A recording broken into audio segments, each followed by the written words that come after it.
Karara mo. Maulo. Kagatin mo na na. Kagatin mo daddy. Kagatin. Maulo.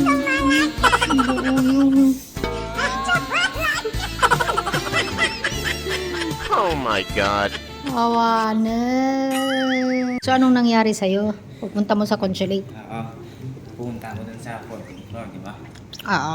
Tapos? Nagtanong ako dun sa mga Pilipina. Window. Dito po ba yung renewal ng contract? Sabi ko, di ba hindi niya narinig ano? Oh, what is this?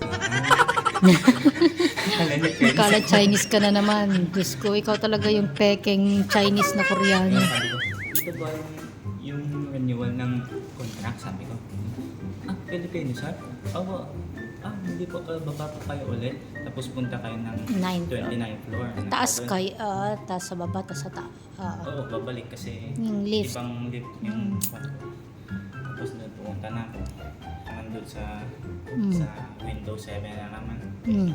You are the employer?